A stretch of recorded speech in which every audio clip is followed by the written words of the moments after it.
In Orlando, Florida, a courtroom was the scene of a dramatic and tense confrontation. Markeith Lloyd was on trial for the fatal shooting of a police officer. Previously, he had been on the run after killing his pregnant ex-girlfriend.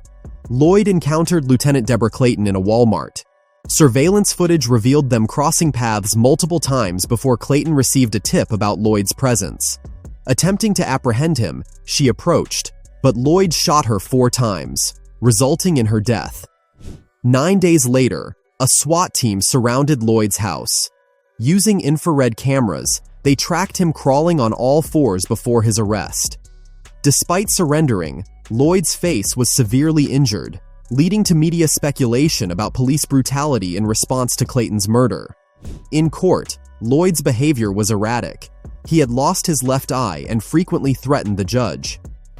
I never wanted that. I ain't never been there. All my life, I looked out for people. All my life, I did for my people. This city loved me.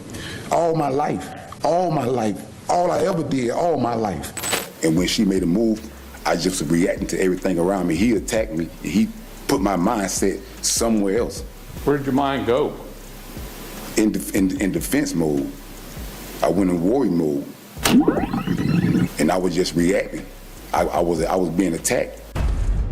Despite his claims of self-defense, the jury recommended the death penalty. We find that the defendant, Markeith Lloyd, should be sentenced to death. Answer, yes. All right, why don't we remove Mr. Lloyd from the courtroom?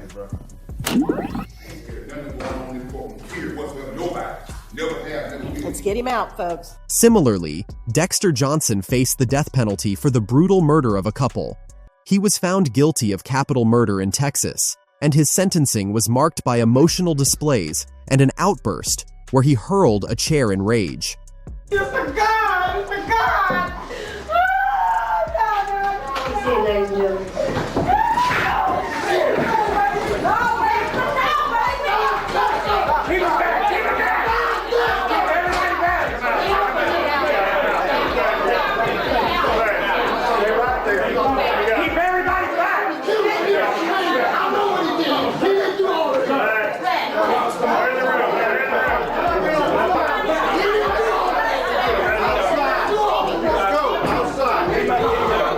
Despite the severity of his crimes, Johnson, like Lloyd, showed significant emotional responses to his sentencing.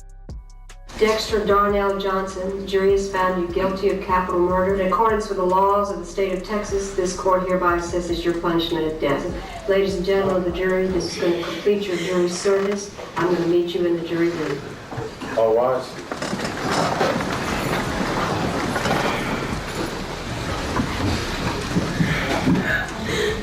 Highlighting a common reaction among those facing death row. In another case, Stephen Lorenzo, convicted of a double murder, requested the death penalty himself. Representing himself in court, he showed no remorse, claiming he wished for the death sentence to get a new body and come back again. Judge Christopher Sabella sentenced him to death, refusing to consider Lorenzo's desires. So, to get the court's but you want me to sentence you to death, right? Right. So you're going to object to the things that they want to put on to convince me to sentence you to death? Right, I don't understand but it needs to be fair. We realized that the kid was going to probably call the police on all of us. So we had a powwow, and we said, this kid can't leave. He's going to identify all 4 of us. So that was why the decision was made. Lorenzo never identified. Tyrone Johnson's trial also depicted a tragic and personal story. Convicted for the murder of his girlfriend and her son, She said, I see why the son killed himself. Because you're Johnson's case revolved around a domestic argument that escalated fatally. Prosecutors argued it was a calculated act. They're in front of the bed, and they line right up with those 2 holes underneath the bed. While Johnson pleaded for mercy, claiming it was an emotional reaction to personal blame. the state, knowing nothing about me, would have you believe that before you is a vicious man who went hunting for human lives. Ultimately, he too was sentenced to death. Suffice it to say that a precious child is dead. This murder was heinous, atrocious and cruel. For those acts, I sentence you to death.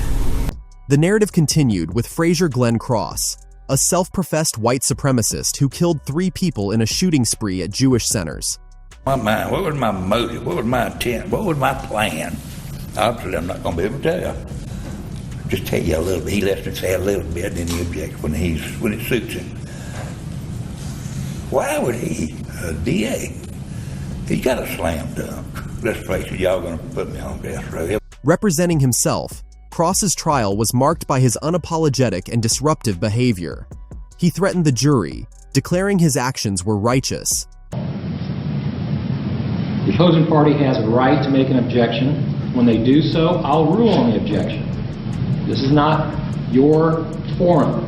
Do you think it's okay that he murdered 3 innocent people, non-Jewish people, in the name of his cause? You won't give me enough time to answer that, so I won't give you my opinion. He was sentenced to death, maintaining his beliefs even as he was wheeled out of the courtroom. Michael Brady's story involved a failed prison escape attempt that resulted in the death of 4 prison workers. Already serving a 24-year sentence, Brady and 3 others tried to escape, leading to a brutal confrontation captured on surveillance footage. Despite showing some emotional insight during his trial, he was sentenced to death, demonstrating the harsh consequences of his actions. I need to break down a pallet. I could go and get whatever tool I needed to break down that pallet. All I gotta go up there and say, hey, I need a hammer, for example. All of a sudden, the pieces of the jigsaw puzzle just started getting put together. I had basic ideas and tasks and how it was supposed to go down, and I almost called this whole thing off because I did not want to hurt Miss Darby. Eileen Wuornos, a notorious serial killer, was also sentenced to death. Her history of abuse and criminal activity culminated in the murder of 7 men. Initially claiming self-defense, her argument was debunked, as evidence showed her victims were often trying to flee. Wuornos eventually confessed, expressing a desire for the death penalty. Asked forgiveness. I am sorry that my acts of self-defense ended up in court like this, but I take full responsibility for my actions. It was them or me. I am sorry for all the pain that my actions have caused. I am prepared to die if you say it is necessary. But I am not afraid. By pleading guilty, it appeared that Lee Wuornos was in reality hoping for mercy and forgiveness, but that is not what happened.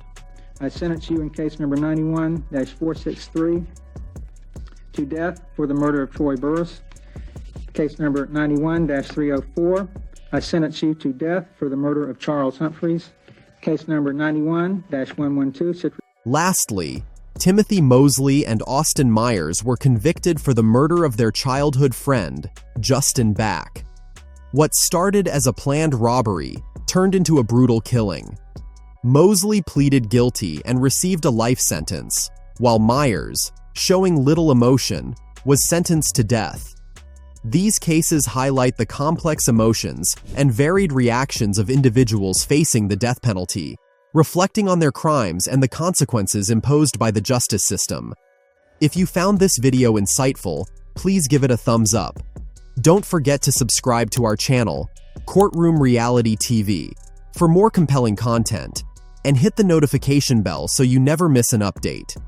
Share this video with your friends and family to spread awareness about the importance of justice and the stories behind the headlines. Thank you for watching.